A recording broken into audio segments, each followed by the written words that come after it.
Hi, this is Christine, your relationship and mindset master doctor and leverage for change. Today I want to speak about the dismissive avoidant and the fearful avoidant and the little differences that's there between both attachment styles. So the dismissive avoidant, as I mentioned before, is usually the sense that you get when you meet a dismissive avoidant is that a cold distancing. There's something like almost like there's always a barrier between you. It's as if there's a barrier beyond which you cannot go beyond, right? There's always kind of like a invisible barrier is what I would call it. And these individuals grew up with an inconsistency of emotional attachment to their caregivers. There were times when the caregivers would take care of them, they would be there for them, and there are other times when they just would not be there. And this could happen if it was a single mother and the mother had to work and she had several children, and then she comes home and there maybe she has to take care of 4 or 3 or whatever children. She won't have time for that because she has to look after food and take care of each child, maybe clean the house, and then she spends a lot of time working. Maybe sometimes she might work more than one job. So the child is always, when she's there, of course, she's available. She tries to be there with them, but there are times when she just cannot. And so that inconsistency led to a child not being able to depend on that caregiver to be there for them when they need them. This could also happen with when one person is really, really close and loving and warm, and another caregiver is really cold and distant. And so there's an inconsistency in that emotional connection as well. And this happens for both the dismissive and the fearful avoidant. Now, the fearful avoidant will have a little bit more difficulty in terms of this person will have grown up in a household that maybe the parents or the caregivers were drug addicts, maybe one or both of them, and it's even worse when it's both, because then that child has to end up taking care, being the parent almost for those parents, because most of the time they were drugged out and laying up in the house, or just drugged up and can't function as parents, or they may have had some mental illness, and so they maybe they were narcissists and only cared for themselves, and so the child had to really be the one taking care of, maybe they had younger siblings, and so that child did not, he or she just learned that they had to give, and so they could not, the relationship with their parents became so enmeshed, because it's like they had to care for their parents or the caregivers, and it was a one-sided kind of a thing. He or she, that child, was always giving and never getting back any kind of anything from their parents, any kind of emotional connection from their parents. And so they learned to give always to the detriment of themselves.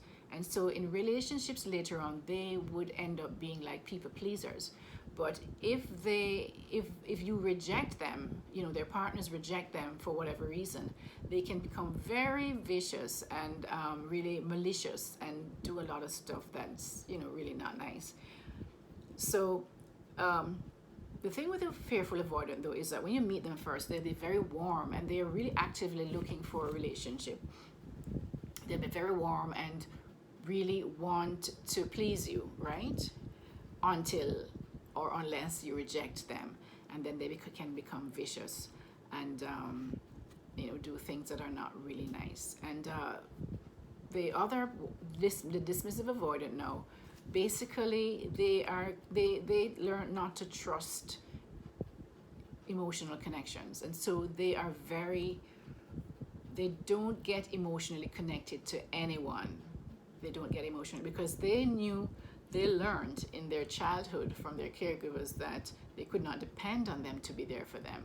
They could not depend on them to love them and care for them, and there was an inconsistency in that kind of a care.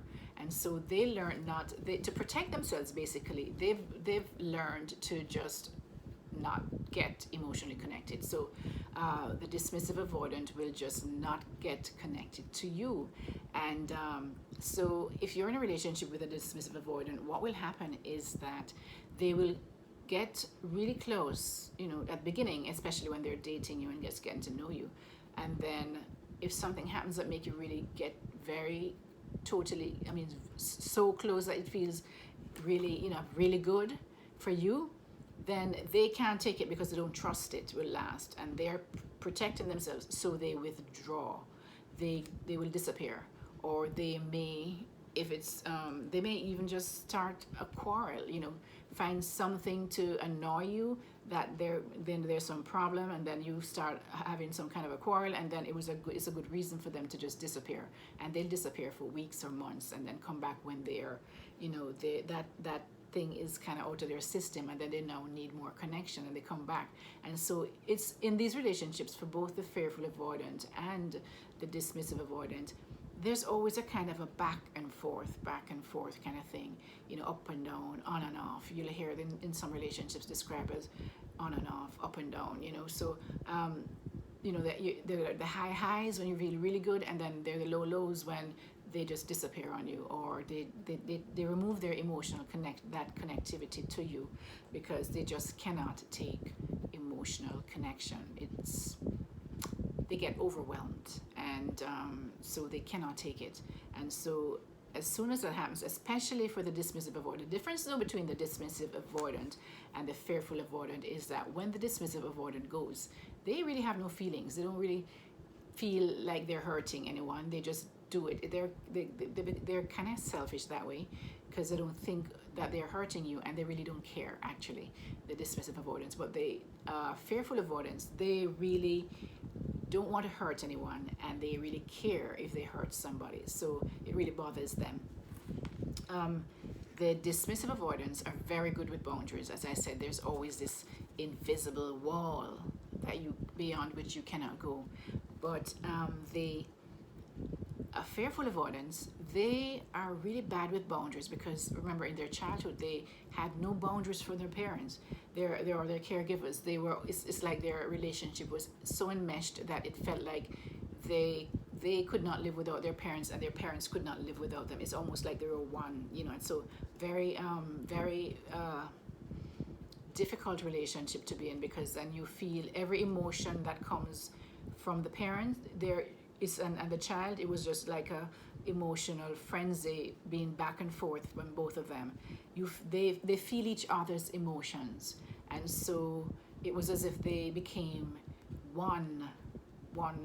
There was no boundary at all, and this child would always be giving, and the parents would always be taking, and so they grew up, as I said, to be people pleasers, because they're always they felt that when they pleased people, then they felt good, because they were doing something good for like they cared for their parents.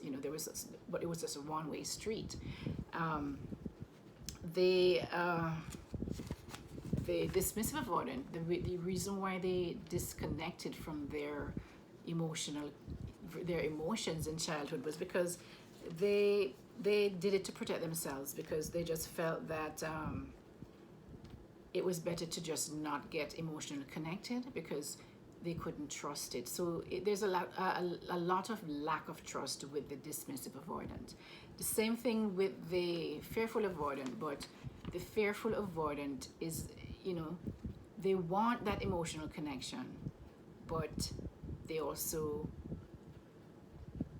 need space. Both avoidance, the dismissive and the fearful, they need their space to kind of get out of that emotional soup and go on their own. They both need space to kind of like get rid of, I don't know, to kind of chill, out of that kind of any kind of emotional connections that they have. They cannot tolerate high intensity emotional connections. They cannot tolerate it. So guys, I hope that kind of give you some kind of idea of these two types of avoidant personalities.